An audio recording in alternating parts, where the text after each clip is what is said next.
হস্তরেখা প্রদীপ্ত চ্যানেলে আপনাকে স্বাগত জানাই। আজকে যে বিষয় নিয়ে আলোচনা করব আপনাদের সামনে অত্যন্ত গুরুত্বপূর্ণ বিষয়। ভিডিওটা প্রত্যেকে দেখবেন শেষ পর্যন্ত। আজকের বিষয় হচ্ছে যে আপনি নিজের প্রচেষ্টায় আপনি ধনী হবেন, অর্থাৎ নিজের যোগ্যতায় নিজের কর্মের মাধ্যমে আপনি ধনী হবেন। কোন রেখা থাকলে পরে এই ধরনের ঘটনা ঘটে সেটাই আজকের এই ভিডিওতে আমি আলোচনা করব আপনাদের সামনে।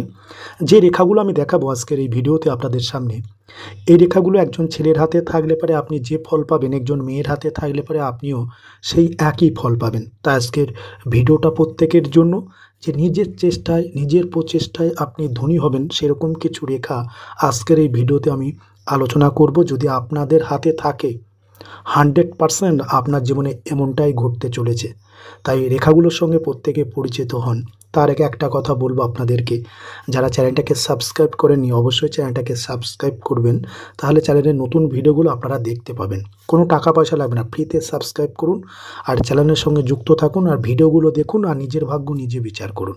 চলুন কথা না বাড়িয়ে আলোচনায় আসি। প্রথমে লক্ষ্য করুন আপনার হাতে এই রেখাটাকে, এটাকে বলে আপনার হৃদয় রেখা। তারপরে যে রেখাটা দেখাচ্ছে এটাকে বলে আপনার শিরোরেখা। তারপরে এই যে রেখা এটাকে বলে জীবন রেখা, এবং সোজাসুজি একটা লম্বা রেখা দেখতে পাবেন এটাকে বলে ভাগ্য রেখা। প্রথমে আমরা হাতে প্রধান 4 রেখার সঙ্গে একটু পরিচিত হলাম। প্রত্যেকেই বিষয়টা বুঝতে বলেন কোন রেখার কী নাম।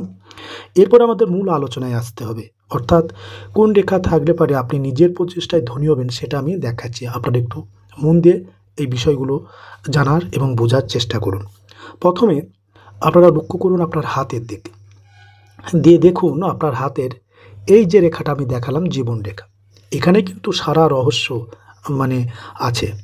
আপনার ভাগ্যে কীরকম, আপনি নিজের প্রচেষ্টায় ধনী হবেন কি না, সমস্ত কিছু রহস্য কিন্তু এই আপনার এই জীবন রেখা বা যেটাকে আয়ু রেখা বা ইংরাজিতে যেটাকে লাইফ লাইন বলে, এর দ্বারাই আপনি বুঝতে পারবেন বিষয়টা। প্রথমে আপনারা আপনার হাতে এই জীবন রেখার দিকে লক্ষ্য করুন। তারপরে দেখুন আপনার হাতে এই আঙুলটা, যেটা মধ্যমার আঙুল বলা হয়, এই মধ্যমার আঙুলের নিচে আমি যে ক্ষেত্রটা আপনাদেরকে দেখাচ্ছি একটু প্রত্যেকে একটু ভালো করে দেখবেন। মধ্যমা আঙুলের নিচে এই যে ক্ষেত্রটা আমি দেখাচ্ছি আপনারা প্রত্যেকে ভালো করে বুঝে নেবেন। এই ক্ষেত্রটাই হচ্ছে শনির ক্ষেত্র। এই শনির ক্ষেত্রের দিকে আপনারা একটু ভালো করে প্রত্যেকে উপলব্ধি করুন। এবার দেখুন এই শনির ক্ষেত্রে যেটুকু অংশটুকুন দেখিয়েছি, এবার আপনারা চলে আসুন আপনার জীবন রেখা। দেখুন জীবন রেখা থেকে কোনো রেখা একদম সোজাসুজি যদি শনি পর্বতের দিকে যায়, এরকম বিষয়টা আপনারা প্রত্যেকে বুঝে নিন। এইরকম যদি রেখা কারোর থাকে, ঠিক আছে, এইরকম এখান থেকে শুরু হলেও হবে বা এখান থেকে শুরু হলেও হবে। দেখুন এই ধরনের কোনো রেখা আপনার হাতে আছে কিনা দেখুন। যদি থাকে আপনি নিজের চেষ্টাতে আপনি ভবিষ্যতে ধনী হবেন।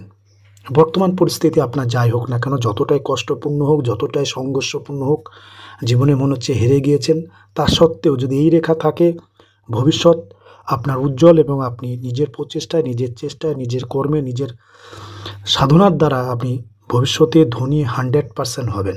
এটা গেল 1 নম্বর রেখা। এরপরে আমি 2 নম্বর রেখা দেখাচ্ছি, আপনারা বিষয়টা প্রত্যেকে দেখবেন। এবার লক্ষ্য করুন আপনার এই যে পাশে যে রেখাটার কথা বলেছি এটাকে বলে শিরোরেখা। এই শিরোরেখা আর জীবন রেখা, এই দুটি রেখার মধ্যে যদি গ্যাপ থাকে, দেখুন গ্যাপ বলতে আমি যে বলছি এই দুটো অংশ যদি ফাঁকা থাকে, ঠিক আছে, যেমনটা আমি দেখাচ্ছি এখানে লক্ষ্য করুন বৈশিষ্ট্যটা। জীবন রেখা এবং শিরোরেখার মাঝে যদি গ্যাপ থাকে, তারা কোনো দিন কারো সাহায্য চায় না, নিজের চেষ্টাতে নিজের যোগ্যতাতে কারোর আন্ডারে কারোর কথা শোনার পাত্র তারা না।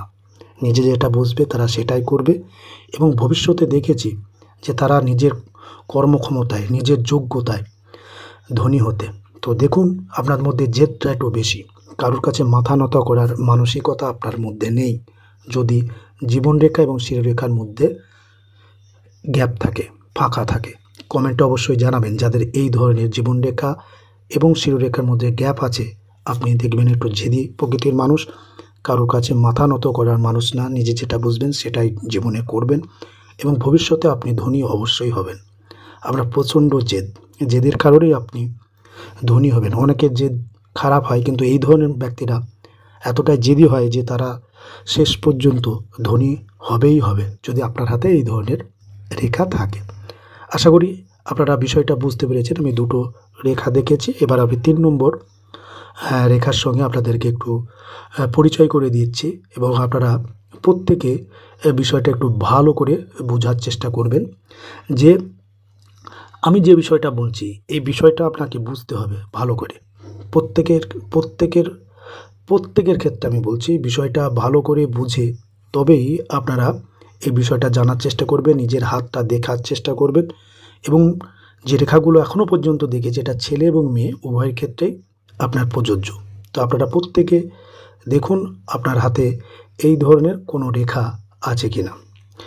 এবার আপনাদেরকে আমি যেটা বলবো সেটা একটু ভালো করে বোঝার চেষ্টা করবেন যে যদি দেখেন আপনার হাতে এই স্থানটাতে স্পেশালি আমি যে চিহ্নটা দেখাচ্ছি সেটা আপনারা একটু ভালো করে একটু লক্ষ্য করুন। সেটা হচ্ছে এই যে শনির ক্ষেত্র আমি আগেই বলেছি, এই শনির ক্ষেত্রে যদি আপনার একদম বেশি গর্তযুক্ত না হয়, বেশি ওভার নিয়ে না থাকে, সমতল হয়, জীবনটা এই হাতে লক্ষ্য করুন সমতল, এই বৈশিষ্ট্যটা আপনার হাতে আছে কিনা দেখুন, এই লক্ষণটা আপনার হাতে আছে কিনা দেখুন।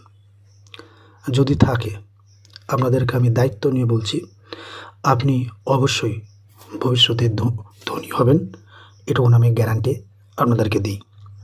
আজ এ পর্যন্ত। আশা করি আজকের এই ভিডিওটা আপনারা বুঝতে পেরেছেন।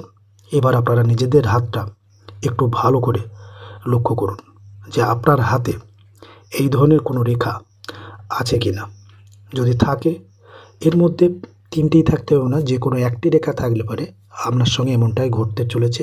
আপনি নিজের চেষ্টাতে নিজের কর্মের মাধ্যমে ভবিষ্যতে আপনি ধনী হবেন। তো প্রত্যেকে আশা করি আজকের এই ভিডিওটা বুঝেছেন। এবার নিজের হাতটা সোজাভাবে ধরে দেখুন, পর্যাপ্ত আলোতে দেখুন, নিজের ডান হাতটা দেখুন, ছেলে হন বা মেয়ে প্রত্যেকে। আর একটা কথা বলে রাখি যে অতীতে বা প্রাচীনকালে ছেলেদের ডান হাত মেয়েদের বাঁ হাত দেখে ভাগ্য বিচারের কথা বলা হলেও বর্তমানে কিন্তু আপনার ছেলে মেয়ে যান হন না কেন প্রত্যেকের ডান হাত দেখে ভাগ্য বিচার করতে হয়। এবার আপনারা নিজেদের হাতটা দেখুন। আজ এ পর্যন্ত আপনারা ভালো